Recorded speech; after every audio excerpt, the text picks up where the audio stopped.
কিয়ামতের ময়দানটা এতটাই ভয়ঙ্কর হবে, সূর্য অর্ধ হাত উপরে সেটিং হবে, নিচের জমিন হবে তামার, মানুষের মগজ গলি ফুটন্ত ভাতের মাড়ির মতো টকবক টকবক করবে, ঘাম দিয়া গলা পর্যন্ত দড়িয়া হয়ে যাবে। সেদিন কেউ কারো দিকে তাকাবে না। আম্মা জান আয়েশা সিদ্দিকা বলে, পয়গম্বর কিয়ামতের মাঠে কি সব মানুষ উলঙ্গ পলঙ্গ হয়ে উঠবে? হ্যাঁ আয়েশা, উলঙ্গ হয়ে উঠবে। কেউ কি কারো দিকে তাকাবে না, লজ্জা হবে না? নবী আমার বলে, আয়েশা কিয়ামতের ময়দানটা এতটাই ভয়ঙ্কর হবে, কেউ কারো দিকে তাকাবে না। বাবা সন্তানের সামনে দিয়া যাবে, সন্তান বাবার সামনে দিয়া যাবে, মা ছেলের সামনে দিয়া যাবে, ছেলে মার সামনে দিয়া ছাড়বে, ভাই ভাইয়ের সামনে দিয়া যাবে। কেউ কারো চিনবে না, কেউ কারো জিজ্ঞাসা করবে না। এতটাই ভয়ঙ্কর ময়দান হবে। সবাই নিজেদের আমলের চিন্তা করবে, সবাই নিজেদের চিন্তা করবে, কেউ কারো দিকে তাকাবে না। এমন একটা ভয়ঙ্কর অবস্থা হবে, গলা পর্যন্ত ঘাম দিয়া পেরেশান অবস্থায় যে ঘাম বের হবে, গলা পর্যন্ত দরিয়া হয়ে যাবে, জিহ্বাটা নাভি পর্যন্ত, তৃষ্ণার্ত মানুষের জিহ্বাটা নাভি পর্যন্ত বের হয়ে যাবে। ওই একটা সময় উকবা বিন আবি মুঈত নিজের হাত কামড়াবে আর বলবে, আহ আহ ইয়া ওয়াইলাতা লাইতানি লাম আত্তাখিয ফুলাদান খলিলা। এই মুসলমান মুমিনেরা শোনো, এই আমার খাজুরা এলাকার যুবক, এই মুরব্বি পর্দার অন্তরালের মা, পায়ে হাত থেকে বলি, পায়ে হাত থেকে বলি, শোনো, সেদিন কিন্তু উকবা বিন আবি মুঈত আফসোস করে বলবে, আহ কেন আমি নবীরে বন্ধু বানাইলাম না, কেন রে আল্লাহর পয়গম্বরের সাথে চললাম না, কেন মাইয়ারে বন্ধু বানালাম? আমার নবী আমারে জান্নাতি ঘোষণা করেছিল, নবীর কাছে কথা যদি মানতাম আজকে এই অবস্থা হতো না, দূর অবস্থা হতো না। ঠিক উকবা বিন আবি মুঈতের মতন আমাদের একদল মানুষ কিয়ামতের ময়দানে নিজেদের মাথায় একটা থাপ্পড় লাগাবে, পাছায় একটা থাপ্পড় দিবে আর দৌড়াবে, বলবে, আহ আহ কেন নামাজীর সাথে দুনিয়াতে চললাম না, কেন তাহাজ্জুদ গুজারে বন্ধু বানাইলাম না, কেন আল্লাহ ওয়ালারে বন্ধু বানাইলাম না, কেন জাকিরিনের সাথে চললাম না, কেন মসজিদের ইমামরে বন্ধু বানাইলাম না, কেন মাদ্রাসার তালিবুল ইলমকে বন্ধু বানাইলাম না? সেদিন কান্না করলে লাভ হবে না। এর আমার খাজুর এলাকার মুমিনেরা শোনো, সেদিন কান্না করলে লাভ হবে না। অতএব বন্ধু যদি বানাইতে হয় এদেরকে দুনিয়া থেকেই বন্ধু বানাও, আলেমরে বন্ধু বানাও, মসজিদের ইমাম, মসজিদের মুয়াজ্জিন, মসজিদের খতিব, মাদ্রাসার তালিবে আজিজ, মাদ্রাসার উস্তাদ, এদেরকে বন্ধু বানাও। কারণ এদেরকে আমরা আজকে বন্ধু না বানায়া শত্রু ভাবি। শত্রু ভাববেন না, এরা কিন্তু আপনাদের শত্রু নয়, এরা হলো আপনার দরদি দিনের বন্ধু, বিপদের বন্ধু। আর না হয় গত কয়েক বছর আপনারা আগে দেখেছেন, করোনাকালীন সময়ে এদেশের প্রতিটা স্যাটেলাইট চ্যানেল থেকে বলা হলো, করোনায় যাদের মৃত্যু হবে লাশগুলির আগুনে পোড়ায় দাও, লাশগুলির নদীতে ভাসায় দাও। এমন একটা সিদ্ধান্তকে ওভারটেকিং করে এদেশের উম্মতের আলেমরা, মাদ্রাসার তালিবুল ইলমরা, মসজিদের ইমাম, মাদ্রাসার উস্তাদরা নিজেদের ফ্যামিলির মায়া ত্যাগ করিয়া, নিজেদের প্রাণের মায়া ত্যাগ করিয়া, বিবি বাচ্চার মায়া ত্যাগ করিয়া, করোনায় যাদের মৃত্যু হয়েছে এদের লাশগুলি দাফন কাফনের দায়িত্ব হাতে নিয়েছে। উলামা ইকরাম যদি এই দায়িত্ব হাতে না নিত, আর না হয় করোনায় যাদের মৃত্যু হয়েছে এমন লাশের সাক্ষী আমরা হয়েছি, মায়ের লাশটারে বাস বাগানে রাইখা সন্তানরা পলায়া গেছে, ভাইয়ের লাশটারে খোলা আকাশের নিচে রাইখা আপনজনরা পলায়া গেছে, বাবার লাশটারে তালাবদ্ধ কইরা সন্তানরা পলায়া গেছে।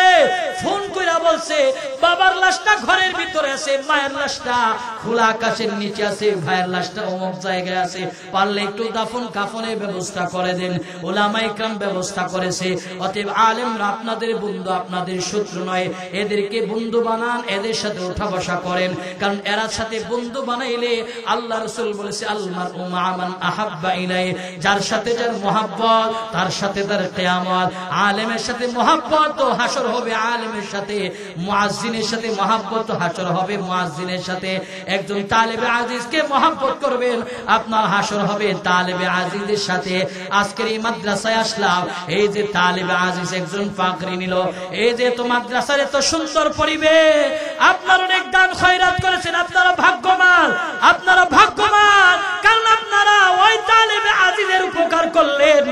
আর আল্লাহ রাসূল বলেন, ইকালু লিসাহিবিল কুরআন ইকরা الباقي ورتل كما كنت ترتل في الدنيا فإن منزلك عند آخر آية تقرأها এ মুসলমান মুমিনেরা শোনো আজকে যারা এখানে সহযোগিতা করলেন কিয়ামতের ময়দানে রাসূলের হাদিস হাফেজে কোরআনকে বলা হবে হাফেজে কোরআন তিলাওয়াত করো দুনিয়াতে যেভাবে তার তিলে শহীদ তিলাওয়াত করেছিলা আজকেও তুমি পড়ো আর পড়তে থাকো আর উঠতে থাকো কোরআনুল কারীমের 6666 আয়াত তিলাওয়াত করবে 6666 তালা ভবনের মালিক হাফেজে কোরআনকে আল্লাহ বানাবে আল্লাহ বলবেন হাফেজে কোরআন এত বড় ভবনের মালিক হইলা এই ভবনে কারা কারা থাকবে এতগুলি কামরা এতগুলি রুম কারা কারা থাকবে হাফেজে কোরআন বলবে আল্লাহ কারে দিব আল্লাহ তাআলা তখন বলবেন দেখো দুনিয়াতে যারা তোমার সহযোগিতা করেছিল তোমার পাশে দাঁড়াইছিল তারা আজকে কোথায় তোমার এক মুঠো ভাত খাওয়াইছিল তারা কোথায় তোমার মা বাবা দাদা দাদি আপন জন যারা আছে যারা তোমার কোরআন শিক্ষার পথে সহযোগিতা করেছে সবাই এক একটা কামরার রুমের মালিক তুমি বানায়া যাও জোরে বলুন সুবহানাল্লাহ তিন গুণ বলারে বন্ধু বানাইলে আল্লাহ রাসূল বলে ভালো দোস্তের সাথে ভিআইপি লাউসে আল্লাহর তৈরি জান্নাতের মেহমান কিন্তু আমি আজকে কাকে বন্ধু বানাইলাম খেয়াল করে আল্লাহ তাআলা আমার তেলাওয়াতকৃত আয়াতের ভিতরে চমৎকার একটা ঘটনা উল্লেখ করে এই জাতিকে আল্লাহ তাআলা মেসেজ দিতেছে যে সঙ্গ দুষ্ট খারাপ হওয়ার কারণে জান্নাতের মেহমানটা জাহান্নামে হয়ে গেল প্রিয় ভাইয়ের আমার আল্লাহর নবীর জামানার একজন বেঈমান যার নাম হলো উকবা বিন আবি মুঈত মক্কার সবচেয়ে লিডার পারসন মক্কার সবচেয়ে বড় ব্যক্তিত্ব লিডার পারসন উকবা বিন আবি মুঈত সে সবচেয়ে বড় বেঈমান বেঈমান হওয়ার পরও ওর মধ্যে দামি একটা গুণ ছিল দামি অভ্যাস ছিল সেটা হলো সে ব্যবসায়ী ছিল সিরিয়া থেকে ব্যবসা করে যে লভ্যাংশ হতো এই আয়ের টাকাটা কয়েকটা ভাগে ভাগ করত এক ভাগ নিজের সংসারে খরচের জন্য আরেকটা ভাগ সাদকা করার জন্য আরেকটা ভাগ থেকে মক্কার সবচেয়ে ভালো মানুষটাকে দাওয়াত করে খাওয়ানোর জন্য একটা বেঈমানের মধ্যে দামি একটা গুণ আছে মানুষকে মেহমানদারি করানোর গুণ আর এই গুণটা দুনিয়ার সাধারণ কোনো গুণ নয় আল্লাহ রাসূল বলেন মানুষকে মেহমানদারি করানো খানা খাওয়ানোর গুণটা হলো জান্নাতে যাওয়ার আমল চিল্লায়ে বলেন সুবহানাল্লাহ জান্নাতে যাওয়ার আমল আল্লাহ রাসূল বলেন চারটা আমল যার মধ্যে থাকবে এই মানুষগুলি নিরাপদে জান্নাতের মেহমান এক নম্বর রাসূল বলেন আফশুস সালাম ওয়া আত'ইমুত তুআম ওয়াসিলুল আরহাম ওয়াসাল্লু বিল লাইলি ওয়ান নাসু নিআম চারটা গুণের কথা বলছে নিরাপদে জান্নাতে যেতে চাও চার গুণের অধিকারী হও এক নম্বর রাসূল বলেন আফশুস সালাম এক নম্বর গুণের কথা আল্লাহর পয়গম্বর বলেন সালাম সমাজের ভিতরে তোমরা একে অপরকে সালাম দাও নিরাপদে জান্নাতে যেতে চাও এই মুমিনেরা শোনো যুবক মুরব্বি পর্দার অন্তরের আম্মা জানেরা নবী আমার বলে এক নম্বর দাও সালাম এখন মানুষ কেউ কাউকে সামনে পাইলে সালাম দেয় না অহমিকার দাম্ভিকতা নিয়ে চললো মুরব্বি যুবকরে সালাম দেয় না যুবক মুরব্বিকে দেয় না মুরব্বিকে যদি জিজ্ঞেস করা হয় এই বাবা আপনার সামনে দিয়া নওজোয়ান হেঁটে গেল সালাম দিলেন না কেন মুরব্বি বলবে আমার বয়স 40 হয়ে গেল 50 হয়ে গেল আমি এলাকার সবচেয়ে বড় মুরব্বি আমি কেন নওজোয়ানকে সালাম দেব যুবক আমাকে দেবে এই কথার দ্বারা মুরব্বি বাবা আপনি বুঝালেন আপনার দিলের ভিতরে বয়সের অহমিকা ঢুকে গেল বয়সের তাকাব্বুরি ঢুকে গেল না না তাকাব্বুরি করা যাবে না দিলটা উদারতা নিয়ে সমাজের ভিতরে সালামের প্রচলন ঘটাও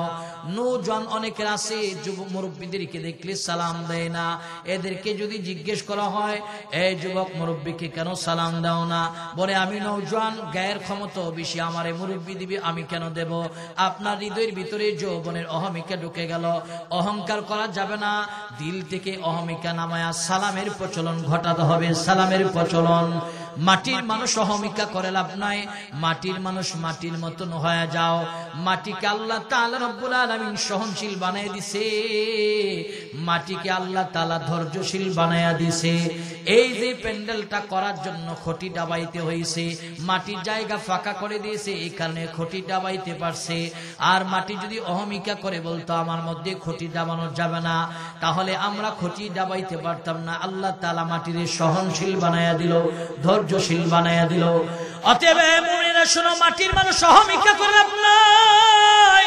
মাটির মানুষ দিল থেকে অহমিকা নামাও, একে অন্যকে দেখলে সালাম দাও।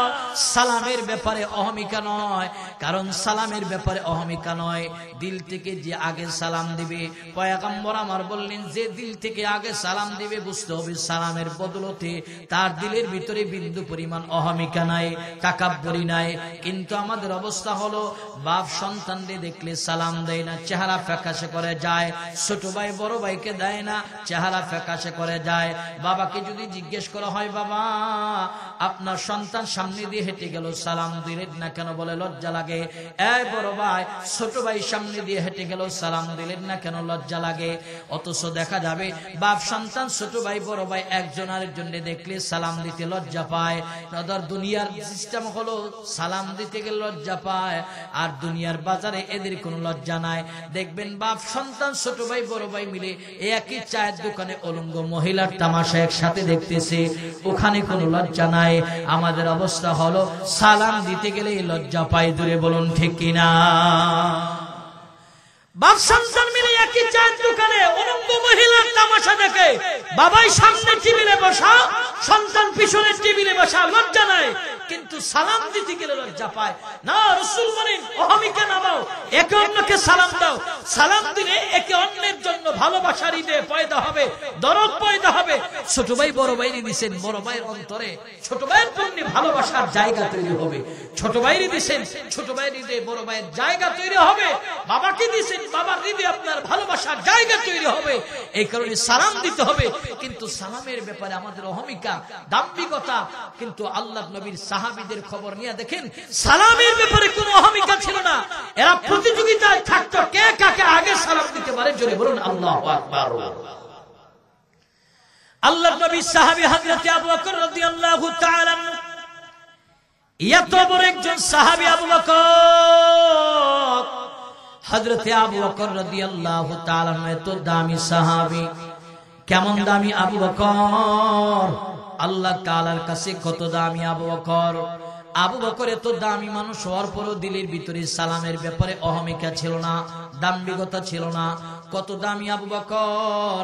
আম্মা জান আয়েশা সিদ্দিকা রাদিয়াল্লাহু তাআলা আনহা একদিন আকাশের দিকে তাকাইছে, আকাশের দিকে তাকায়া আকাশের তারকারাজি দেখে দেখে বলতেছে, না জানি আকাশের তারকারাজি সমপরিমাণ কার ইবাদতের আমল আছে, এই নিয়ে গবেষণা করতেছে। নবীকে জিজ্ঞেস করতে হবে।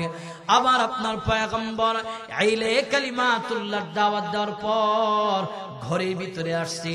আম্মা জান নবীর কাছে গিয়া বলে, পয়গম্বর আমি আপনার কাছে একটা জিনিস বলবো বলে দিন চলে যায়, রাত পেরিয়ে যায়, বলো। নবী আমার ভয় হইতেছে। না বলো। আল্লাহর পয়গম্বরকে আম্মা জান বলে, পয়গম্বর এই যে আকাশের তারকারাজি দেখা যায়, বলে হ্যাঁ। এই আকাশের তারকারাজি দিয়ে আল্লাহ তাআলা আসমান সাজালো, বলে হ্যাঁ। নবী জানতে চায় আকাশের তারকারাজির সমপরিমাণ কার ইবাদতের আমল আছে। পয়গম্বরকে কথা বলার পর আল্লাহর নবী বলেন, আয়েশা এই আকাশের তারকারাজির সমপরিমাণ কার ইবাদতের আমল তুমি কি জানবার চাও? বলে হ্যাঁ। নবী আমার বলেন, আকাশের তারকারাজির সমপরিমাণ ইবাদতের আমল হলো আমার প্রিয়তম সাহাবী হযরতে ওমরের। যেই মাত্র ওমরের নাম বলছে, আম্মা জান আয়েশা সিদ্দিকা রাদিয়াল্লাহু তাআলা আনহার চেহারাটা ফিকাশা হয়ে গেল, মলিন হয়ে গেল। পয়গম্বর আমার বুঝতে বাকি নাই, দার্শনিক নবী আমার বুঝতে বাকি নাই যে আয়েশা আমারে প্রশ্ন করেছে, প্রশ্নের জবাবে ওমরের নাম বললাম, কেন আবু বকরের নাম বলি নাই, তার আব্বাজির নাম বলি নাই। এই কারণে বোধহয় আয়েশার চেহারাটা ফিকাশা হয়ে গেল। নবী আমার আয়েশা রাদিয়াল্লাহু তাআলা আনহাকে বলেন, এই আয়েশা শুনো, তুমি আমাকে প্রশ্ন করেছো, প্রশ্নের জবাব দেওয়ার পর তোমার চেহারা ফিকাশা হয়ে গেছে। কেন হইলে আমি নবী বলতে পারি কি জন্য। আম্মা জান আয়েশাকে নবী বলতেছে, শোনো, তোমার আব্বার নাম বলি নাই বিদেই তুমি বোধহয় চেহারা ফিকাশা করে ফেললা। বলে হ্যাঁ। পয়গম্বর আম্মা জান আয়েশা সিদ্দিকারে বুকের মধ্যে নিয়েছে, কপালে চুমু খেয়েছে, কপালে চুমু খেয়ে বলেন, আয়েশা আমার আবু বকর আল্লাহর কাছে কত দামি, তুমি জানো আমার আবু বকর কত দামি। আকাশের তারকারাজি সমপরিমাণ আমার আবু বকরের এক রাতের আমল। জোরে বলুন সুবহানাল্লাহ। এক রাতের আমল। এত দামি সাহাবী, সালামের ব্যাপারে অহমিকা নাই, যাকে পায় ওই মানুষটারে আগে সালাম দেয়। খেয়াল করেন, একটু বুঝান তারা কেমন উদ্ধার ছিল।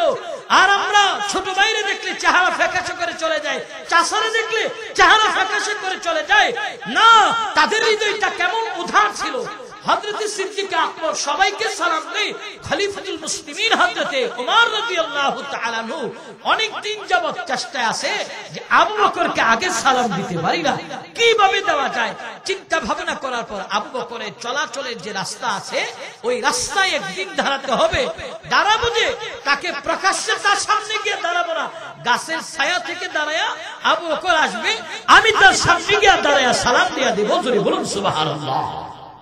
হযরত ওমর রাদিয়াল্লাহু তাআলা এই চিন্তা নিয়ে আবু বকরের চলার রাস্তায় দাঁড়াইছে। চলার রাস্তা হযরত আবু বকর রাদিয়াল্লাহু তাআলা চলতেছে, নিচের দিকে নজর দিয়া হযরত আবু বকর চলতেছে। মুসলমান মুমিনেরা শোনো, আবু বকর নিজের দিকে নজর দিয়ে আসতেছে, হযরত ওমর গাছের ছায়ার নিচে দাঁড়াইছে আর মনে মনে চিন্তা করতেছে আবু বকর আর একটু সামনে আসবে, আমি সালাম দিয়ে দিব, আমাকে আজকে নবীর সাহাবী আবু বকর দিতে পারবে না। হযরত আবু বকর রাদিয়াল্লাহু তাআলা হাঁটি হাঁটি পা পা করে যখন সামনে আগালো, হযরত আবু বকরের নিচের দিকে নজরটা উপরের দিকে উঠলেন। উপরের দিকে ওঠার পর হযরত সিদ্দিক আকবর রাদিয়াল্লাহু তাআলা তাকায়া দেখলেন দূরে গাছের ছায়ার নিচে খলিফাতুল মুসলিমিন ওমর দাঁড়ায় আছে।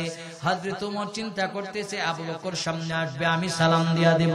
হযরত সিদ্দিক আকবর রাদিয়াল্লাহু তাআলা দূর থেকে মুস্কি হাসি দিয়া উচ্ছ্বাঙ্গ আওয়াজে ওমরকে সালাম দিয়ে দিছে, আসসালামু আলাইকুম ওয়া রাহমাতুল্লাহি ওয়া বারাকাতুহু। ভাই ওমর কেমন আছো? যেই মাত্র ওমরে আবু বকর সালাম দিয়েছে, হযরত ওমর গাছের ছায়া থেকে দৌড়ে গিয়ে আবু বকরের জাপায়া ধরছে, ধৈরা কান্না আরম্ভ করছে। আবু বকর, বহুদিনের তামান্না নিয়ে এই রাস্তায় দাঁড়ালাম, আজকে আপনারে আগে সালাম দিবার পারি নাই, আমার মতন হতভাগা বোধই কেউ নাই। হযরত সিদ্দিক আকবর বলতেছে, তুমি কেন হতভাগা হইবা? আমি আগে আগে সালাম দেওয়ার চেষ্টা করি, এই কারণ নবী আমার বলেছেন যে আগে সালাম দেয় তার দিলটা অহমিকা থেকে মুক্ত, দিলের ভিতরে অহমিকা নাই, দাম্ভিকতা নাই, এই কারণে আমি আগে আগে সালাম দেই। অতএব সালামের ব্যাপারে অহমিকা নয়। এই মুসলমান মুমিনেরা শোনো, সালামের ব্যাপারে অহমিকা নয়। আমি বড় আলেম, আমি কেন মানুষকে আগে সালাম দিব? অহমিকা করা যাবে না। আমি এই এলাকার সবচেয়ে টাকাওয়ালা, পয়সাওয়ালা, আমার মতন টাকাওয়ালা কেউ নাই, পয়সাওয়ালা কেউ না, আমি কেন আগে দেব? এই অহমিকা করা যাবে না, অহংকার করা যাবে না। আমি চেয়ারম্যান, আমি কেন দেব? আমি মেম্বার, আমি কেন? প্রতিনিধি আমাকে জনগণ দেবে, এই ব্যাপারে অহমিকা করা যাবে না। দিল থেকে অহমিকা নামে সমাজের ভিতরে সালামের প্রচলন ঘটাতে হবে। যদি ঘটাইতে পারেন, 1 নম্বর আমল আপনি করলেন জান্নাতে যাওয়ার। 1 নম্বর আমল হল, নবী আমার বলে তোমরা সমাজের ভিতরে সালামের প্রচলন ঘটাও। এই মুসলমান মুমিনেরা শোনো, 2 নম্বর গুণের কথা আমার নবী বলেন, ওয়াতিমুত তুআম, মানুষদেরকে মেহমানদারি করাও, খানা খাওয়াও, মানুষদেরকে মেহমানদারি করাও, খানা খাওয়াও। এই গুণটা ছিল পয়গম্বরের জামানার সবচেয়ে বড় বেঈমান উকবা বিন আবি মুআইতের মধ্যে এই গুণটা ছিল। উকবা বিন আবি মুআইত ব্যবসার টাকা নিয়ে, লভ্যাংশ টাকা নিয়ে চিন্তা করতেছে, আমার বাড়িতে কাকে দাওয়াত দেওয়া যায়, আমার বাড়িতে কাকে মেহমান হিসেবে দাওয়াত দেওয়া যায়, কে জানে আমার যা বলেন, এই উকবা তুমি মক্কার ভালো মানুষ খোঁজো? বলে হ্যাঁ। মক্কা কেন? পুরা পৃথিবী তালাশ করলো, আখেরি জামানার পয়গম্বর নবী মুহাম্মদ আরবির মতো ভালো মানুষ পাইবি না। জোরে বলুন সুবহানাল্লাহ। আল্লাহর নবীর মতো ভালো মানুষ পাইবি না। আমার নবীর মতো ভালো মানুষ পূর্বে ছিল। কথা বলেন, পূর্বে ছিল? কিয়ামতের আগে আসবে? ছিল না, আসবেও না। এই কথা শুধু আমরা মুসলমান নাই বলি না, একজন খ্রিস্টান 100 মানুষের জীবনী লিখেছে, 100 মানুষের জীবনী লিখেছে, যার নাম হলো মাইকেল এইচ হার্ট। 100 মানুষের জীবনী লিখেছে। 100 মানুষের জীবনের ভিতরে এক নম্বরে যার নামের প্রশংসা লিখেছেন তিনি হলেন আমার আপনার পয়গম্বর মুহাম্মদ আরবি সাল্লাল্লাহু আলাইহি ওয়াসাল্লামের জীবনী। এই ছাড়কে খ্রিস্টানরা প্রশ্ন করেছেন, আপনি 100 মানুষের জীবনী লিখলেন, এক নম্বরে নবী মুহাম্মদ রাসূলুল্লাহর নাম কেন লিখলেন? এই ছাড় জবাব দিলেন যে আমি খ্রিস্টান হতে পারি, যখন আমি কলম ধরলাম 100 মানুষের জীবনে লিখবো, আমি আমার জ্ঞানের সমস্ত ভান্ডার খুঁজে খুঁজে তালাশ করতেছিলাম কার নামটা লেখা যায়।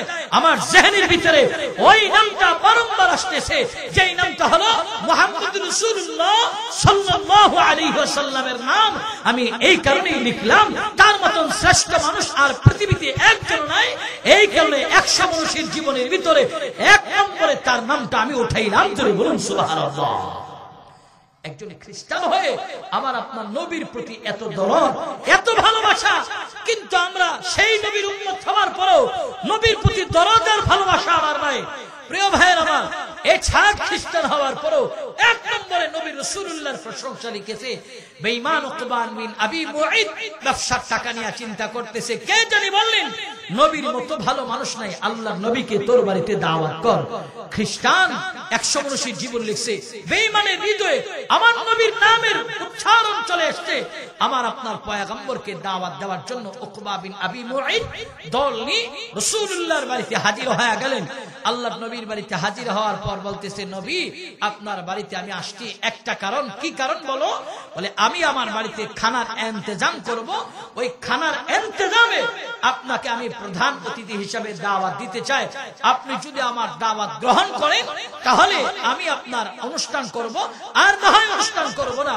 যেহেতু একজন বেঈমান রাসূলের বাড়িতে আসছে, আমার আপনার নবী কত উদার, বেঈমানের দাওয়াত আমার আপনার পয়গম্বর গ্রহণ করেছে। রাসূল বললেন, উকবা যা, আলহামদুলিল্লাহি রাব্বিল আলামিন, আমি নবী তোমার দাওয়াত কবুল করলাম। জোরে বলুন সুবহানাল্লাহ। নবী আমার বেঈমানের দাওয়াত কবুল করলেন। বেঈমানের দাওয়াত কবুল করার পর ওই দিক দিয়ে আয়োজন সম্পূর্ণ হয়ে গেল। আমার আপনার নবী খানার জন্য সাহাবীদের জামাত নিয়ে বেঈমানের বাড়িতে হাজির হলেন। বেঈমানের বাড়িতে হাজির হওয়ার পর দস্তরখানা দিছে, রাসূল বসতেন, দস্তরখানার মধ্যে খাবার দেওয়া হলো। আল্লাহর নবী আমার দস্তরখানায় বসার পর খাবার দেওয়া হলো। এই মুসলমান মুমিনেরা শোনো, আল্লাহর নবীর সামনে খাবার দেওয়ার পর নবী আমার হাত ধৌত করেছে, হাত ধৌত করে প্লেটে খাবার চলে আসতে আমার আপনার নবী লোকমা হাতে নিছে, লোকমাটা মুখের কাছে নিয়ে আসতে এমন সময় আমার নবী গভীর থেকে গভীর ভাবে চিন্তা ভাবনা করতেছে, খাইলেই চলবে না, সে হলো বেঈমান, সে আমারে দাওয়াত দিয়েছে, খানার জন্য আসলাম, লোকমা হাতে নিছি, মুখের কাছে চলে আসতে খাইলেই খাওয়া হয়ে যাবে, খাওয়ার আগে সে যেহেতু বেঈমান তার কাছে একটা দাওয়াত পৌঁছাতে হবে। এই মুসলমান মুমিনেরা শোনো, আমার পয়গম্বর আপনার নবী গভীর থেকে গভীর মনোযোগ চিন্তা ভাবনা করার পর বেঈমান উকবাকে ওই মজলিসের ভিতরে তলব করলেন। নবী আমার বললেন, এই উকবা কোথায়? লাব্বাইকা ইয়া রাসূলুল্লাহ। নবীর সামনে বেঈমান উকবা এসে দাঁড়ালো।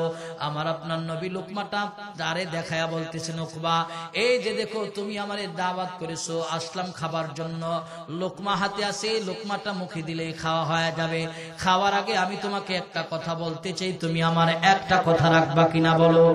বেঈমান উকবা বলে, পয়গম্বর একটা কেন, আজকে আপনি আমাকে 1000 কথা বললে 1000 কথা রাখবো।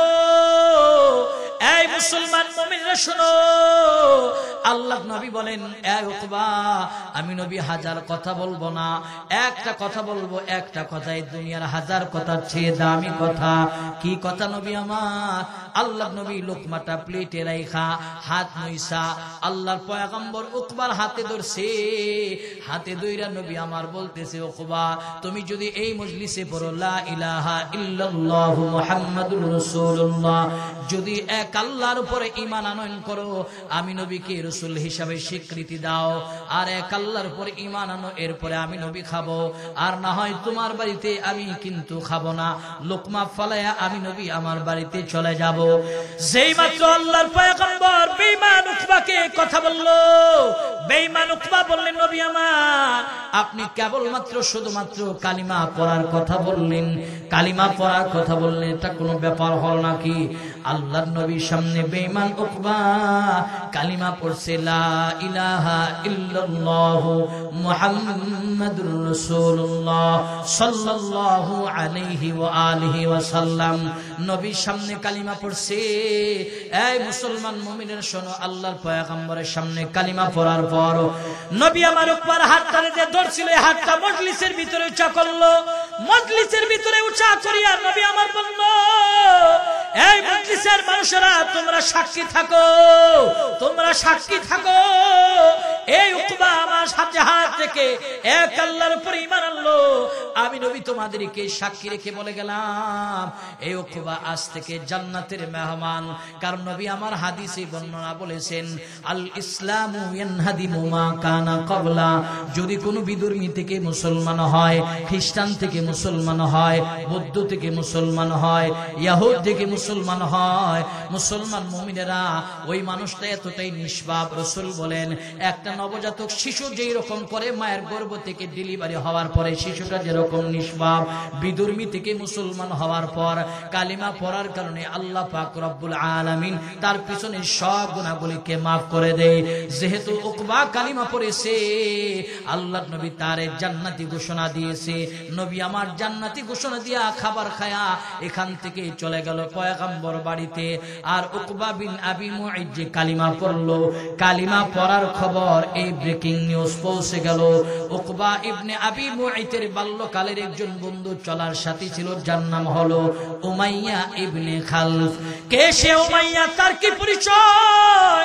এই মুসলমান মুমিনরা শুনো, উমাইয়ার কি পরিচয়? উমাইয়ার পরিচয় হলো আল্লাহর পয়গম্বরের বিশিষ্ট সাহাবী, মসজিদে নববীর মুয়াজ্জিন হযরতে বেলালের মুনিব। বেলালে উমাইয়া কত কষ্ট দিয়েছে। গরম বালির উপরে শোয়াইছে, গরম বালিতে শোয়া বুকের উপরে প্রচন্ড ভারী পাথর দিয়েছে। পাথর দিয়া বলেছে, বেলাল ঈমান ছেড়ে দাও। বেলাল পড়েছে, লা ইলাহা ইল্লাল্লাহ লা খালিকা ইল্লাল্লাহ লা মালিকা ইল্লাল্লাহ লা রাজিকা ইল্লাল্লাহ। বেলাল বলেছে, ঈমান দেওয়া যাবে না, ইসলাম ছাড়া যাবে না, যত অত্যাচার আছে আমার উপরে করো, এরপর ঈমান দেওয়া যাবে না, ইসলাম ছাড়া যাবে না। প্রিয় ভাইয়েরা আমার খেয়াল করে নাও, উমাইয়া ইবনে খালফ হলো উকবা বিন আবি মুঈতের একেবারে বাল্যকালের বন্ধু। উমাইয়া খবর পায়া দৌড়ে উকবার বাড়িতে হাজির হয়ে গেল। হাজির হয়ে বলতেছেন, এই উকবা কই রে, ঘর থেকে বের হও। উমাইয়ার আওয়াজ শুনে না উকবা ঘর থেকে বের হলো। এই মুসলমান মুমিনেরা শোনো, খেয়াল করে শোনো, দিলের কানটা লাগায়া শুনে নাও। উকবা বের হইছে। উমাইয়া এবার উকবারে জিজ্ঞেস করতেছে, দোস্ত তুই আমার বাল্যকালের বন্ধু, একসাথে তোর সাথে কত চললাম, একসাথে কত জায়গায় গেলাম, মাঠে কাটাইলাম, ঘাটে কাটাইলাম, হাটে কাটাইলাম, বাণিজ্যতে কাটাইলাম, কিন্তু খবর শুনছি তুই নাকি মুহাম্মদের কালিমা পড়ে ধর্মান্তরিত হয়ে গেছস, কালিমা পড়ে মুসলমান হয়ে গেছস, খবরটা কি সত্য? বলে হ্যাঁ। তাহলে কেন কালিমা পড়লি? আমারে যে জানাইলি না, আমারে একটাবার শোনানোর প্রয়োজন মনে করলি না? আমি না তোর বন্ধু? এবার উকবা বিন আবি মুঈত বলতেছে, দোস্ত শোন শোন, আমি যদিও কালিমা পড়েছি, দিল থেকে পড়ি নাই, অন্তর থেকে পড়ি নাই, আমি নবী মুহাম্মদ রাসূলুল্লাহকে খাওয়ানোর কালিমা পড়লাম, আমি পলিটিক্সের কালিমা পড়লাম। বিশ্বাস কর, লাত উজ্জাত মানার কসম খায়া বলতেছি, আমি দিল থেকে কালিমা পড়ি নাই। জোরে বলুন নাউযুবিল্লাহ। এই দুষ্ট শোন, আমি দিল থেকে পড়ি নাই। এই যুবক মুরব্বি পর্দারন্তরা খেয়াল করেন, উকবা বিন আবি মুঈতকে নবী জান্নাতি ঘোষণা করলেন। সে বলতেছে, শোন আমি দিল থেকে পড়ি নাই, অন্তর থেকে পড়ি নাই। বলে তুই যে দিল থেকে পড়স নাই, অন্তর থেকে পড়স নাই, তার কি দলিল তোর কাছে আছে? উকবা বলে, কি দলিল লাগবে?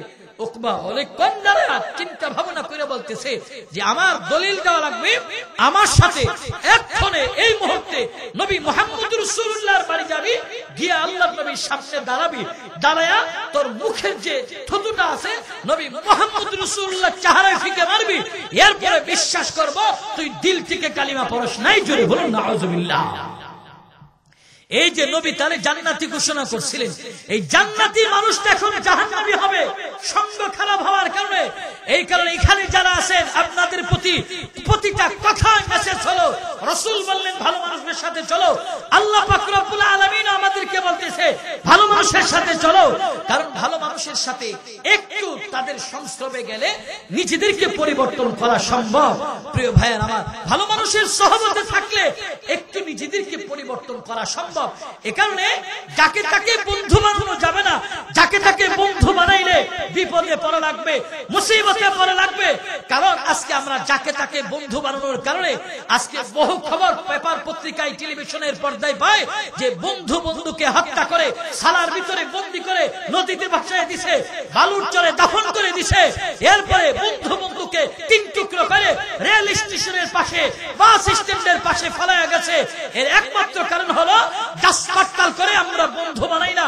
আমি যাকে তাকে বন্ধু বানাইলাম, এই কারণে যত বিপদ মুসিবত কত আমার আপনার উপর দিয়ে আসে। জোরে বলুন ঠিক কিনা?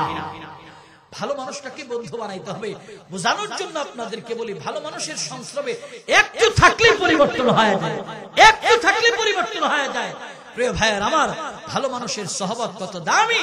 ভালো মানুষের সাথে চললে একটু সহবতে বিপদ থেকে মুসিবত থেকে দূর হয়ে যায়। প্রিয় ভাইয়ের আমার, সুলতান মাহমুদ গজনবী রহমাতুল্লাহি আলাইহি ইনি এমন একজন বাদশা ছিলেন, ইনার একটা অভ্যাস ছিল রাতের আধারে ছদ্মবেশে এলাকার প্রজাদের খবর নিতেন। সুলতান মাহমুদ গজনবী রহমাতুল্লাহি আলাইহি একদিন ঘর থেকে বের হইছে। ঘর থেকে বের হয়ে প্রজাদের খবর নিয়ে রাজ্যের ভিতরে ঘুরা পুকুর পাড়ে আসতে উযু বানাবে, তাহাজ্জুদ করবে। তাহাজ্জুদের উযু বানানোর জন্য সুলতান মাহমুদ গজনবী রহমাতুল্লাহি আলাইহি পুকুর ঘাটে উযু বানাইতেছে। এমন সময় সুলতান মাহমুদ গজনবী তাকায় দেখে পুকুরের ওই পারে চারজন ব্যক্তি ফিস ফিস করে আওয়াজ করতেছে। সুলতান মাহমুদ গজনবী চিন্তা করলেন, আমি যেহেতু তাহাজ্জুদের উযু বানাইতে আসছি, ওরাও বোধহয় তাহাজ্জুদের উযু বানানোর জন্য পুকুর ঘাটে আসছে। কারণ যেই যেই রকম তার হৃদয়ের ধারণাটা হয় ওই রকম, যেই যেই রকম তার ধারণা হয় ওই রকম। সুলতান মাহমুদ গজনবী যেহেতু উঠছে তাহাজ্জুদের উযু বানাইবার জন্য, ও সুলতান মাহমুদ গজনবী এদেরকে দেখা মনে করতেছে এরা বোধহয় উযু বানাবে, তাহাজ্জুদ করবে। আসলে মূলত এরা ছিল চারজন ডাকাত দলের সর্দার, ডাকাত দলের সদস্য। এরা ডাকাতি করার জন্য বের হয়েছে। এরা চিন্তা করতেছে যে ওই পারে যে লোকটা আছে, আমরা যেরকম করে ডাকাতি করতে বের হয়েছি, ওই লোকটা বোধহয় একাই ডাকাতি করতে বের হয়েছে। কারণ যেই যেই রকম তার ধারণা ওই রকম। উদাহরণ দিলে কথাটা জেহেনে বুদ্ধিমূল হবে। দুই বন্ধু, একজন হিন্দু আর একজন মুসলিম রাস্তা দিয়া পথ চলতেছে। পথ চলা অবস্থায় তারা একটা তাল গাছের নিচে বসতে, তাল গাছের উপরে অনেকগুলি পেশা ডাকাডাকি করতেছে। মুসলমান দুষ্ট হিন্দুরে বলতেছে, দুষ্ট বলতো দেখি পেশাই যে ডাকাডাকি করতেছে, পেশাই কি বলতেছে? হিন্দু কো দুষ্ট তুমি বলো, মুসলমান বলে তুই বল। তখন হিন্দু বলতেছে, দুষ্ট তুমি জানো পেশাই কি বলতেছে? বলে কি? বলে পেশাই বলতেছে হরে কৃষ্ণ রাধা, হরে কৃষ্ণ রাধা। পেশাই বলতেছে। মুসলমান কইতেছে, দোস্ত তুমি বলছো হরে কৃষ্ণ রাধা, না পেশাই এটা বলতেছে না। বলে কি বলতেছে? তাহলে তুমি বলো। মুসলমান বলতেছে, পেশাই বলতেছে আল্লাহ রাসূল খুদা। জোরে বলুন সুবহানাল্লাহ। যেই যেই রকম তার ধারণা এরকম। দুইজন দুষ্ট কেউ কাউকে ছাড় দিতে রাজি নাই, দুইজন মিলে ঝগড়া আরম্ভ হয়ে গেছে। হিন্দু বলে না হরে কৃষ্ণ রাধা, মুসলমান বলে আল্লাহ রাসূল খুদা। এই নিয়ে দুই দুষ্টের মধ্যে ঝগড়া আরম্ভ হয়ে গেছে।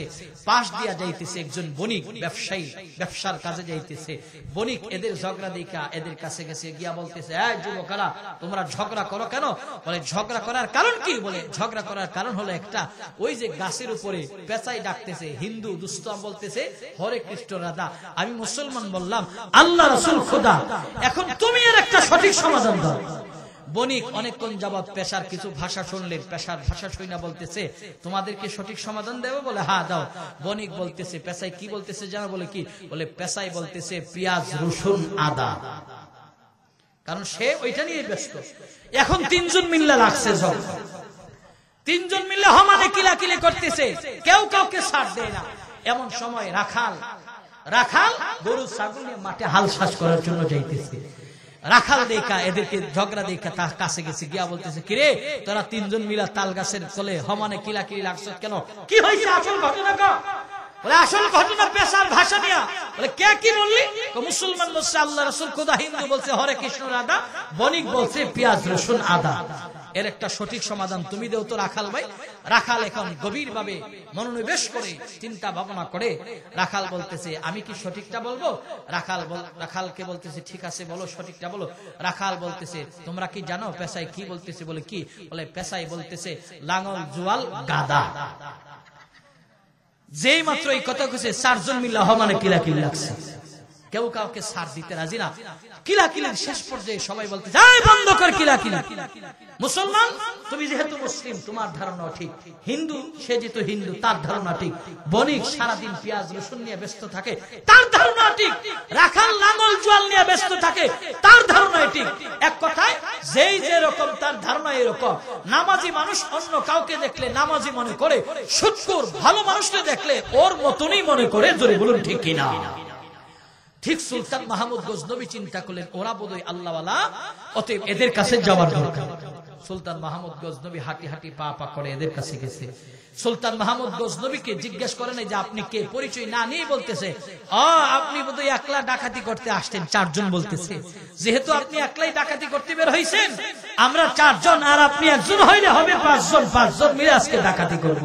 সুলতান মাহমুদ গজনবী নিজের বাদশাহ পরিচয় না দিয়া নিজের পরিচয় গোপন করে তাদেরকে ডাকাতি করার একজন লিডার এবং একজন কর্মী হিসাবে নিজেকে উপস্থাপন করলেন। এখন সুলতান মাহমুদ গজনবীকে এদের দলে নিছে।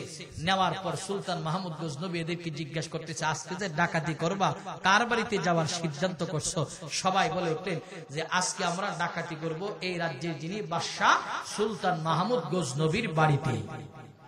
যার বাড়িতে ডাকাতি করবেন তারে বন্ধু বানাইছে। এদের কপালে বিপদ আছে না নাই? যাকে বন্ধু বানাইছে তার বাড়িতে ডাকাতি করবে। সুলতান মাহমুদ গজনবী আরো আশ্চর্য হয়েছে যে আমার বাড়িতে ডাকাতি করবে, তাহলে এদেরকে জিজ্ঞেস করি বাদশার বাড়িতে তো করলা সিকিউরিটি গার্ড থাকে, দারোয়ান থাকে।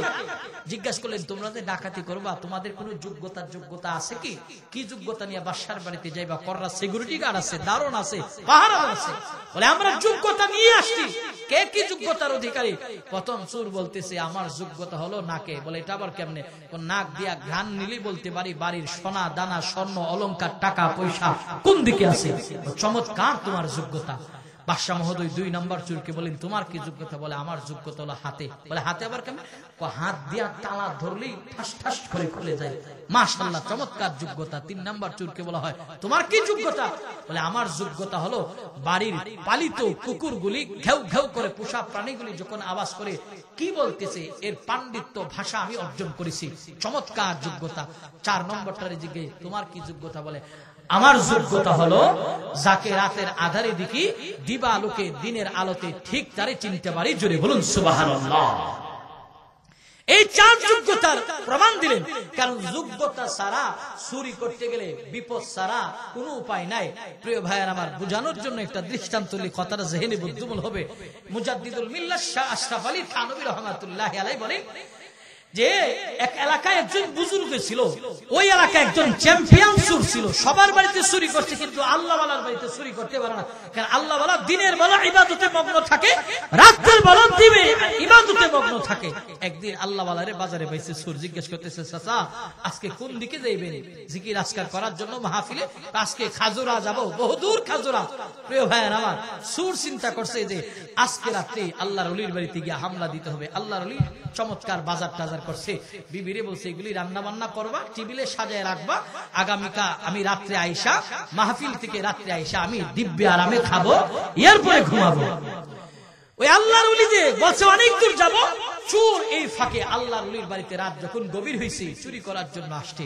ঘরের ভিতরে ঢুকছে দুইজন মিলা ঘরের ভিতরে ঢুইকা চুরি করতে আরম্ভ করছে। হান্ডি পাতিল একসাথে গুছাইতে আরম্ভ করছে। চোরদের মধ্যে কিছু শেষরা চোর থাকে, এরা হান্ডি পাতিল গুছাইতেছে এক চোর, আর এক চোর হান্ডি পাতিল গুছাইতে গিয়ে দেখে ডাইনিং টেবিলের মধ্যে গুড়া মাছের তরকারি আর ভালো ভালো তরকারি সাজায় রাখছে। সে চিন্তা করলে চুরি করব পরে আগে একটু খায়া নেই। খাওয়ানো বসতে গুড়া মাছের তরকারি দিয়ে খাওয়ানো বসতে। 1 লোকমা খাইছে, 2য় লোকমা খাইছে, 3য় লোকমা খাইছে, 4র্থ লোকমা যখন ধরছে এমনি শুনে আল্লাহর ওলি জিকির করতে করতে তার বাড়ির উঠানে এসে গলা জারা দিছে। সুর দুইজনের মধ্যে আতঙ্ক সৃষ্টি হয়েছে। এখন যাই কয়, এখন একটা ঢুকছে খাটের নিচে, আর একটা উঠছে গিয়া ঘরের উপরে, সেলিনের উপরে। আল্লাহর ওলি ঘরের ভিতরে ঢুইকা দেখে কাপড় চোপড়, ডেক বিস্কি, খাবার দাবার সব এলোমেলো।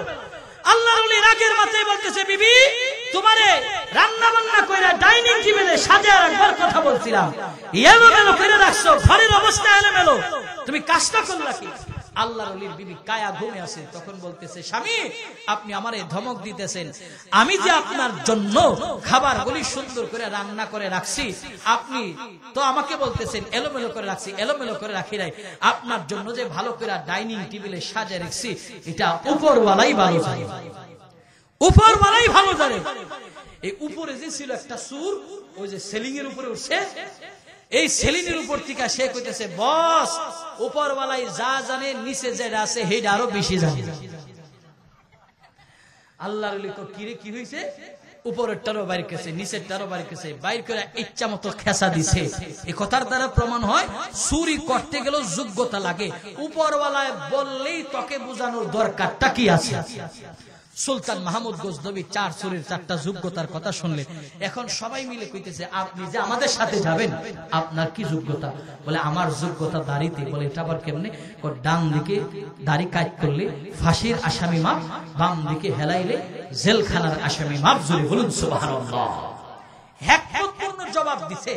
এরপরে তারা বুঝতে পারলে যে সুলতান মাহমুদ গজনবী এই এলাকার বাদশা। তখন 4 জন মিলে বলতেছে, আপনার চমৎকার যোগ্যতা, তাহলে আজকে আপনি আমাদের দলের 1 নম্বরের লিডার, কারণ বিপদে পড়লে আপনার দরকার হবে, আপনি যে গুণের অধিকারী। 4 জন মিলে যোগ্যতার প্রমাণ দিলেন। সুলতান মাহমুদ দিছে, বলে চলেন বাড়িতে যাই। সুলতান মাহমুদ গজনবী রহমাতুল্লাহি আলাইহির বাড়িতে 4 জন মিলে সুলতান মাহমুদ গজনবী কিনা চুরি করার জন্য গেল। মুসলমান মুমিনেরা শোনো, সুলতান মাহমুদ গজনবীর ঘরে ঢোকার পর বাড়ি গৃহপালিত পশুগুলি আওয়াজ করতে আরম্ভ করলো। সুলতান মাহমুদ গজনবী বলতেছে, এই যোগ্যতার অধিকারী বলো কি বলতেছে?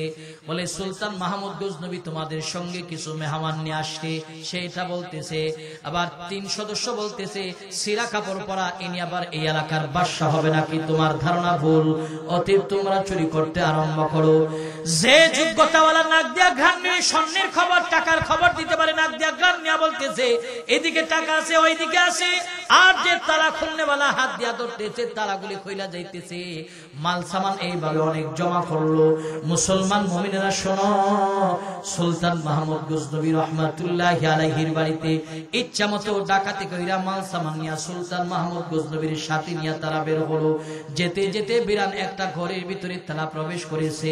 বিরান ঘরের ভিতরে গিয়া সুলতান মাহমুদ গজনবীর সান্ত্বনা দিয়া বলতেছে, আপনি যেহেতু আজকে নতুন সদস্য আমাদের সাথে এড হয়েছেন, আপনাকে আজকে কোনো মাল সামানা দেব না, খালি হাতে বাড়ি যান, আগামীকাল যদি সাক্ষাৎ হয় আপনারে মাল সামান ভরপুর দিয়া দেব। সুলতান মাহমুদ গজনবী বলেছে, ঠিক আছে আমি চলে গেলাম, আমার বাড়ি তো কাছে, আমি চলে গেলাম। 4 সদস্যরে জিজ্ঞেস করতেছে, তোমরা কখন যাইবা? বলে আমরা আরেকটু পরে যাব, এখানে একটু আরাম করব। সুলতান মাহমুদ গজনবী এই কথা বলে ঘর থেকে বের হয়া বাহির দিয়া লক করে রাজ দরবারে গিয়া বলতেছে, এই আমির উমারারা, এই সেনা সদস্যরা কোথায়? লাব্বাইকা সুলতান। বলে যাও, আমাদের বেরান ঘরের ভিতরে, এরিয়ার ভিতরে অমুক বেরান ঘরের ভিতরে 4 জন চোর রয়েছে, তারা আমাদের বাড়িতে গতকাল রাতে ডাকাতি করেছে, এদেরকে দইরা আমি সুলতান মাহমুদ গজনবীর সামনে হাজির করবা। এই মুসলমান মুমিনেরা শুনে নাও, 4 চোরের দইরা সুলতান মাহমুদ গজনবীর সামনে হাজির করলো। হাজির করার পর সুলতান মাহমুদ গজনবী রাজ সিংহাসনে বসা, 3 জন মানুষ কান্না করতেছে, মুক্তার দানার মতন চোখের পানিগুলি পড়তেছে। 3 জন কান্না করে, আর একজন সুলতানের সামনে দাঁড়ায় মুস্কি মুস্কি হাসে। সুলতান মাহমুদ গজনবী তাকে উদ্দেশ্য করে বলে, এই 3 জন কান্না করতেছে, তুমি হাসো কেন? সুলতান মাহমুদ গজনবীকে ওই যোগ্যতাওয়ালা বলতেছে, সুলতান আমি কিন্তু একটা বিশেষ যোগ্যতার অধিকারী ছিলাম, এরা কান্না করতেছে, এরা আপনারে চিনে নাই, আপনারে বুঝে নাই, কিন্তু এরা 3 জন 3টা যোগ্যতার মালিক। আমি একটা যোগ্যতার বর্ণনা আপনার কাছে দিয়েছিলাম। আমার যোগ্যতা ছিল রাতের অন্ধকারে যারে দেখি দিবা আলোকে, মানুষের আলোতে, দিনের আলোতে ঠিক তারে আমি চিনতে পারি। এই সুলতান মাহমুদ গজনবী, আপনি বাদশা হয়া যে সিংহাসনে আজকে বসা, আমাদের বিচার করার জন্য এই সিংহাসন ছাইরা রাতের অন্ধকারে আপনি আমাদের বন্ধু হয়েছিলেন, ডাকাত হয়েছিলেন। আমার কিন্তু একটা বিশেষ যোগ্যতা ছিল, যারে দেখি দিনের আলোতে ঠিক থারে চিনি। রাতের বেলা আমরা ছিলাম 4 জন, আর 4 জনের দুস্থ ছিলেন আপনি, সুলতান মাহমুদ গজনবী। অতএব আপনার কিন্তু একটা বিশেষ যোগ্যতা ছিল। গতকাল রাতে আপনি কিন্তু বাদশা হিসাবে আমাদের বন্ধু পরিচয় দেন নাই, বন্ধুত্ব গ্রহণ করেন নাই, বাদশা হিসাবে ডাকাত হিসাবে গ্রহণ করেছিলেন। আপনিও কিন্তু একটা বিশেষ যোগ্যতার অধিকারী ছিলেন। সেটা হলো, যখন আমরা 4 জন বিপদে পড়ে যাব, ডান দিকে হেলাইলে ফাঁসির কাষ্ঠের আসামি মাপ, বাম দিকে হেলাইলে জেলখানার আসামি মাপ। অতএব আমরা আজকে আসামি হয়ে গেলাম, আপনার দরবারে আসামি হয়ে দাঁড়াইলাম। এই সুলতান মাহমুদ গজনবী, আমরা আসামি, আপনি আমাদের একজন বন্ধু। আপনার সঙ্গে আমরা অল্প সময় গ্রহণ করেছিলাম। অতএব যেহেতু আপনি আমাদের বন্ধু, আপনি আমাদের বাঁচাবেন না, আপনি কি আমাদেরকে বিপদ থেকে বাঁচাবেন না? সুলতান মাহমুদ গজনবীকে এই কথা বলার পর সুলতান মাহমুদ গজনবী মুস্কি হেসে দিয়া বলতেছে, যা, তোদের সঙ্গ যেহেতু আমি একটু গ্রহণ করেছিলাম, তোরা আমার সঙ্গ গ্রহণ করেছিলি, আজকে বিচার করলাম না, তোদেরকে মাফ করে দিলাম। আজ থেকে তওবা কর, আর কোনোদিন চুরি করবি না। যদি তওবা করস তাহলে আমি সুলতান মাহমুদ গজনবী তোদেরকে মাফ করে দিব। 4 চোর বলতেছে, সুলতান, আমরা আর কোনোদিন চুরি করব না, ডাকাতি করব না, আপনি আমাদেরকে মাফ করে দিন। জোরে বলুন সুবহানাল্লাহ। অল্প সময় ভালো একজন মানুষের সঙ্গ গ্রহণ করেছে, এই কারণে বিপদ থেকে উদ্ধার হয়ে গেল। এ কারণে আমার খাজুরা এলাকার যুবক মুরব্বী, পর্দার অন্তরালের মা বোনদেরকে পায়ে হাত থেকে বলবো, খারাপ মানুষের সঙ্গ নয়, ভালো মানুষের সঙ্গ গ্রহণ করো। কারণ খারাপ মানুষের সঙ্গ গ্রহণ করলে আমার হায়াত নামের যে মূল্যবান একটা গাড়ি আছে, এই গাড়িটারে জাহান্নামের দিকে নিয়ে যাবে, জান্নাতের দিকে নিয়ে যাবে না। আল্লাহ রাসূল এই কারণে বলেন যে হায়াত নামের গাড়িটার মূল্য কদরদারি তোমরা করো। রাসূল বলেন, তোমাদের কাছে 5টা জিনিস চলে আসার আগে আগে 5টা জিনিসকে তোমরা গনিমত মনে করো, গনিমত মনে করো। 1 নম্বর রাসূল বলেন, কানান নবী সাল্লাল্লাহু আলাইহি ওয়া আলিহি ওয়া সাল্লাম, ইগতানিম খামসান ক্বাবলা খামসিন, শাবাবাকা ক্বাবলা হারামিক, ওয়া সিহহাতাকা ক্বাবলা সুকুমিক, ওয়া গিনাকা ক্বাবলা ফাকরিক, ওয়া ফারাগাকা ক্বাবলা শুগুলিক, ওয়া হায়াতাকা ক্বাবলা মাউতিক। আল্লাহ রাসূল বলেন, 5টা জিনিস চলে আসার আগে আগে 5টা জিনিসকে তোমরা গনিমত মনে করো। 1 নম্বর রাসূল বলেন, শাবাবাকা ক্বাবলা হারামিক, বার্ধক্য চলে আসার আগে আগে যৌবনের কদর করো। কিন্তু আজকে আমাদের কাছে যৌবনের কদর নাই, যৌবনের কদর নাই। যৌবনটা আমরা হেলায় হেলায় খেলায় খেলায় কাটাইয়া দিলাম। যুবক, যৌবনের কদর করো। যৌবনের চক্ষু বড় সবল, যৌবনের হাত বড় সবল, এইগুলি দিয়ে ইবাদত বেশি বেশি করা সম্ভব। বার্ধক্য চলে আসলে 2 রাকাত নামাজ পড়তে গেলে কষ্ট হবে, পড়তে পারবেন না। এই কারণে বার্ধক্য চলে আসার আগে আগে আল্লাহ রাসূল বলেন, 2 নাম্বার, তোমার কাছে অসুস্থতা চলে আসার আগে আগে সুস্থতার কদর করো, সুস্থতার কদর করো। আল্লাহ রাসূল 3 নম্বরে বলেন, ফকিরি চলে আসার আগে আগে সম্পদের কদর করো। 4 নম্বর রাসূল বলেন, অবসর সময় আছে, কর্মব্যস্ততা তোমার কাঁধে চাপ দেওয়ার আগে আগে তোমরা কর্মব্যস্ততা চাপ দেওয়ার আগে আগে অবসরের কদর করো। 5 নম্বর রাসূল বলেন, ওয়া হায়াতাকা ক্বাবলা মাউতিক, মৃত্যু তোমাদের দরজায় ঠকঠক করে আওয়াজ করার আগে আগে, মৃত্যু দরজায় ঠকঠক করে আওয়াজ করার আগে তোমরা হায়াতটারে গনিমত মনে করো। এই হায়াতের গাড়িটা যেতাই সেতাই চালালে চলবে না, খারাপ মানুষের সাথে চালাইলে চলবে না, ভালো মানুষের সাথে চালাইতে হবে, ভালো মানুষের সাথে উঠা বসা করতে হবে। আর না হয় উকবা বিন আবী মুঈতের মতন জাহান্নামে যাওয়া লাগবে। উকবা বিন আবী মুঈতকে পরামর্শ দিয়া উমাইয়া নবীর বাড়িতে নিয়ে গেল। ভাইরা আমার, উমাইয়া ইবনে খালফ উকবা বিন আবী মুঈতকে পরামর্শ দিয়া আল্লাহর নবীর বাড়িতে নিয়ে হাজির করলো। নবীর বাড়ি যাওয়ার পর আমার আপনার পয়গম্বর উকবা আর উমাইয়াকে দেখার পর হুজরা থেকে বের হয়েছে। নবী আমার চিন্তা করলেন, উকবা গতকাল কালিমা পড়ছে, আজকে বোধহয় উমাইয়া কালিমা পড়বে, মুসলমান হবে। আল্লাহর নবী আমার উকবা আর উমাইয়ার সামনে দাঁড়ালো। উকবা আর উমাইয়ার সামনে দাঁড়ানোর পর নবী আমার উকবা আর উমাইয়ার চেহারার দিকে ফেল ফেল করে তাকায় আছে।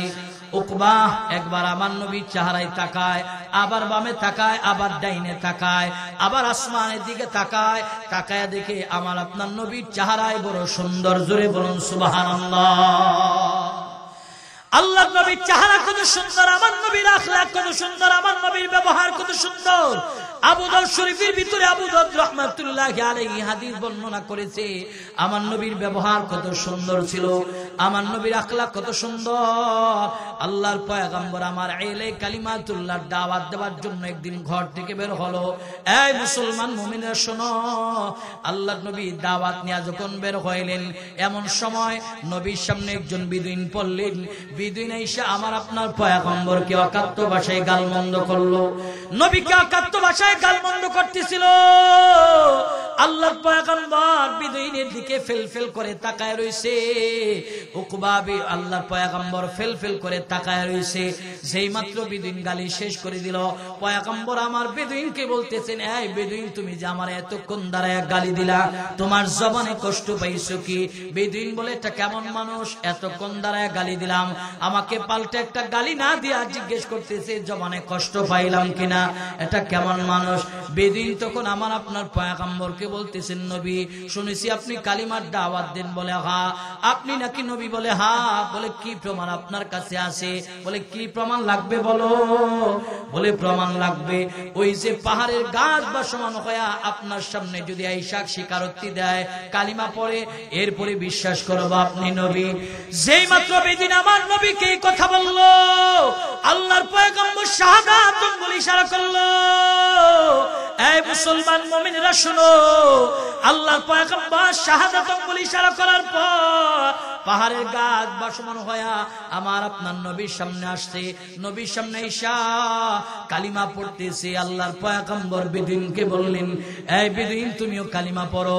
বেদুইন বললেন, পয়গম্বর গাছ বললে চলবে না, গাছটাতে ওখান থেকে শিকড় নিয়ে আসতে, শিকড় থেকেও কালিমার আওয়াজ বের হতে হবে, এরপরে বিশ্বাস করবো আপনি নবী, আর না হয় বিশ্বাস করবো না। পয়গম্বর আমার বলতে হয় না, গাছের শিকড় থেকেও কালিমার আওয়াজ বের হয়। আল্লাহর পয়গম্বরের এই মুজিজা, এই আখলাক, এই ব্যবহার দেখার পর বেদিন বলে, নবী এতদিন বুঝি নাই আবু জাহেল, আবু লাহাব, উকবা, শাইবা, ওয়ালিদ ইবনে মুগীরা, আসিফ ইবনে ওয়াইল যারা মক্কা নিয়ন্ত্রণ করে তারা বাধা দিত। আজকে স্পষ্ট মুজিজা দেখলাম, ব্যবহার দেখলাম, অতএব সন্দেহ নাই আপনি যে নবী। এই মুহূর্তে এক্ষুনি আমাকে কালিমা পড়ে মুসলমান বানায়া দেন। আল্লাহর পয়গম্বরের হাতে হাত রেখে বেদুইন কালিমা পড়ে মুসলমান হয়ে গেল।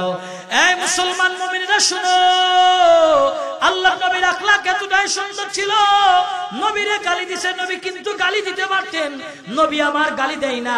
আখলাকে পয়গম্বরের আদর্শ এতটাই সুন্দর ছিল, এই কারণে আমরা দাবি করি নবীর উম্মত। আমাদের কাছে সেই আখলাক নাই, সেই আখলাক নাই। আমার আপনারে কেউ গালি দিলে আমরা লোক ভাড়া কইরা তারে গালি দেওয়ায়, আমার আপনারে কেউ গালি দিলে তারে প্রতিবাদ করার জন্য লোক ভাড়া কইরা আক্রমণ করি। এটা রাসূলুল্লাহর কোন আখলাকের ভিতরে পড়ে না, নবীর কোন আখলাকের ভিতরে পড়ে না।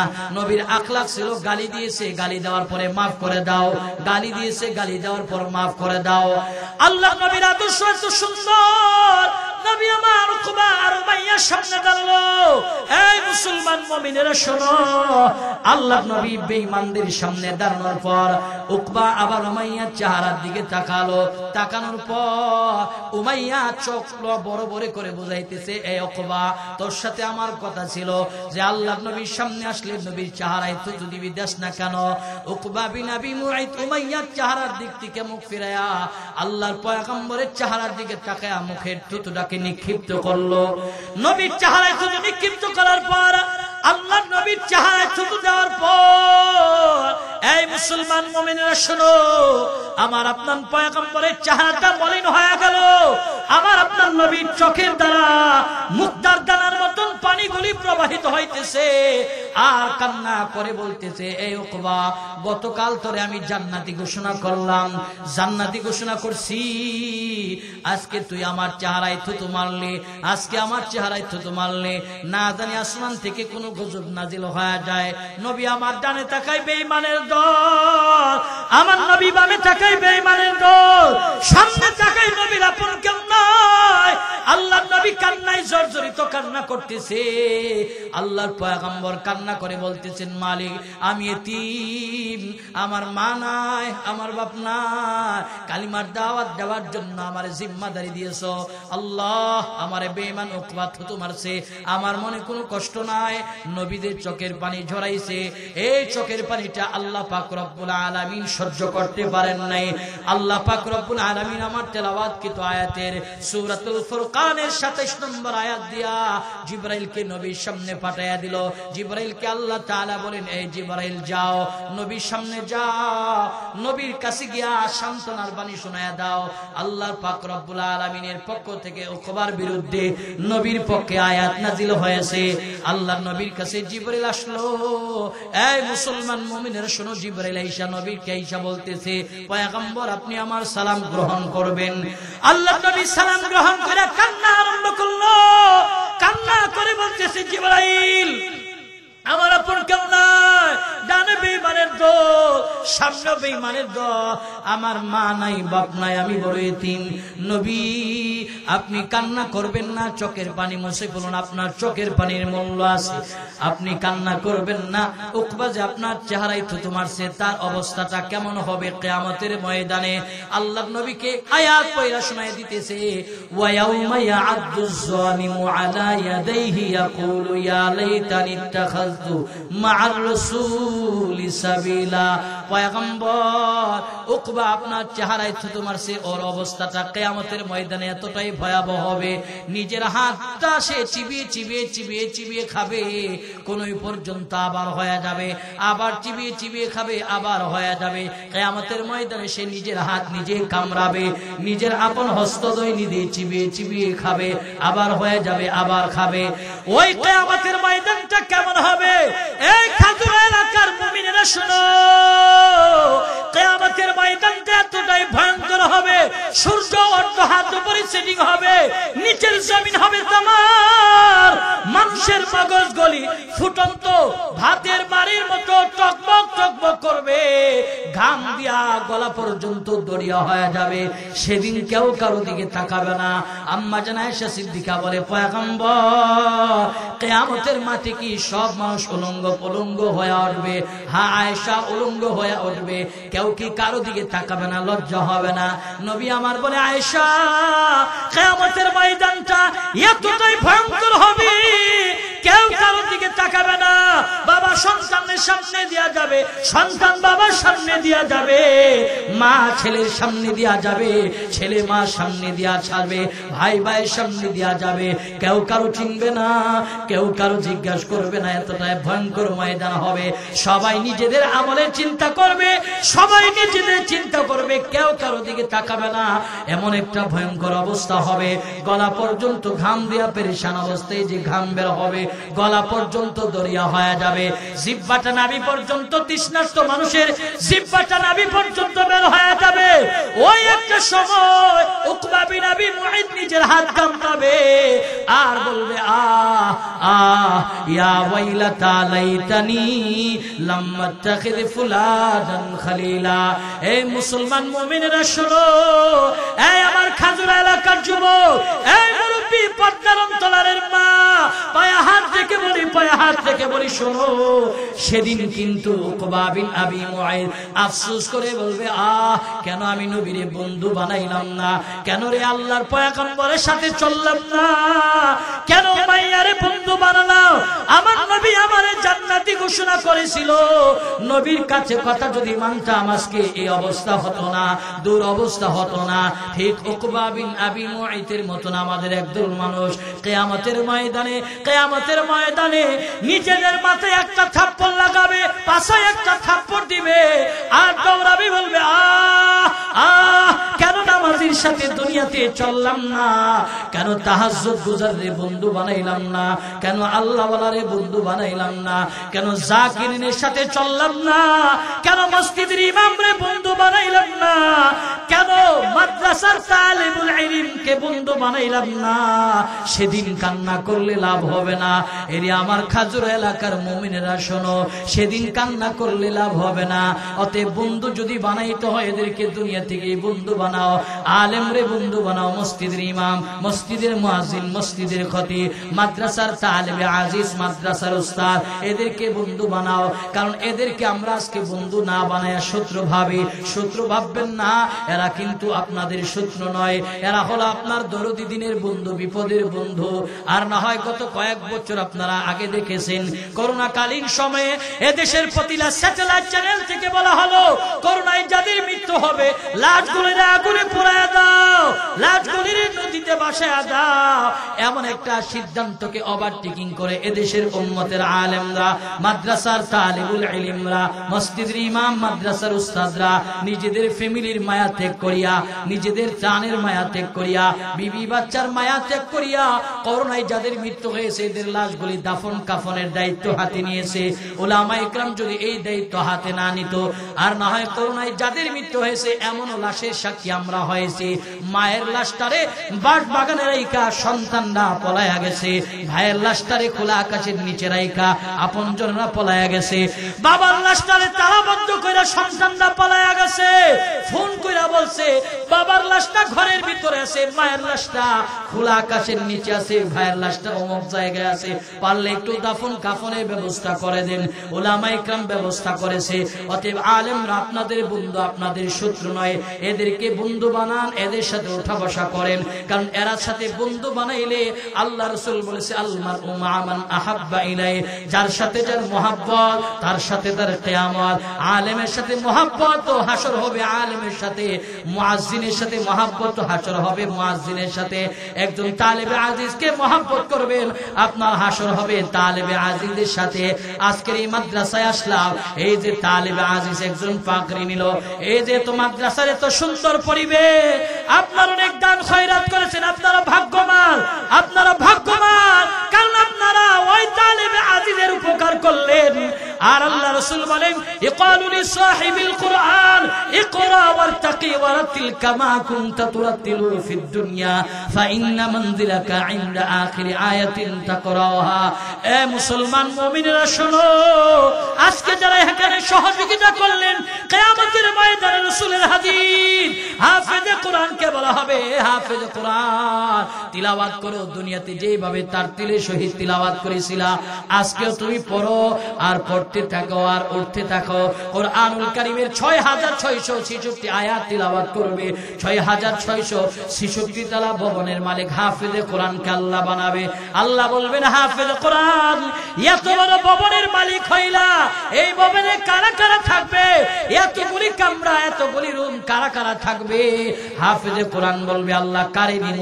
আল্লাহ তাআলা তখন বলবেন দেখো দুনিয়াতে যারা তোমার সহযোগিতা করেছিল, তোমার পাশে দাঁড়াইছিল, তারা আজকে কোথায়? তোমার এক মুঠো ভাত খাওয়াইছিল, তারা কোথায়? তোমার মা বাবা, দাদা দাদি, আপন জন যারা আছে, যারা তোমার কোরআন শিকার পথে সহযোগিতা করেছে, সবাই এক একটা কামরার রুমের মালিক তুমি বানায়া যাও। জোরে বলুন সুবহানাল্লাহ।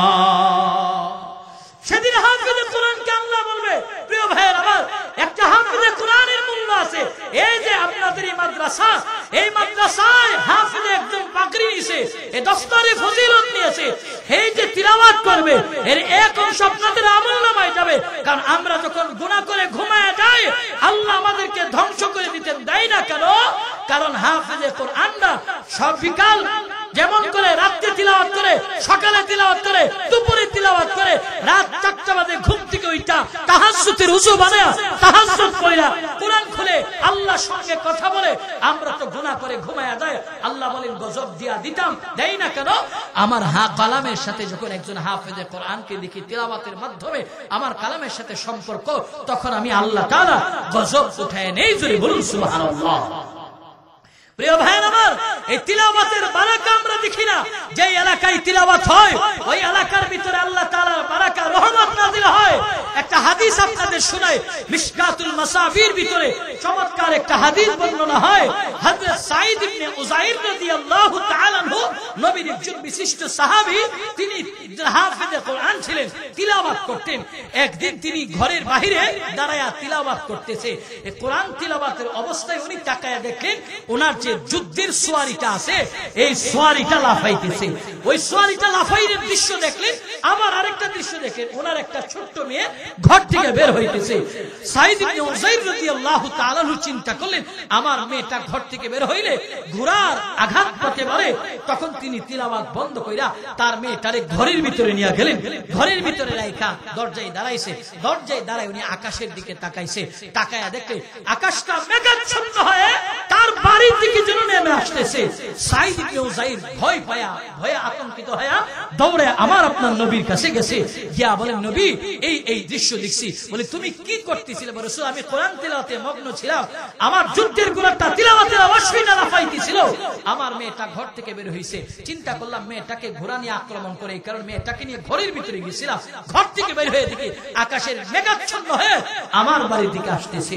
রাসূল মুস্কি হেসে দিয়া বলেন সাঈদ তুমি কি ভুল করছো? তিলাওয়াতের আওয়াজ যদি তুমি বন্ধ না করতা তাহলে আজকে এই এলাকার মানুষ দেখতো যে তিলাওয়াতের বরকতে আসমান থেকে রহমত নাজিল হইতেছে। জোরে বলুন সুবহানাল্লাহ।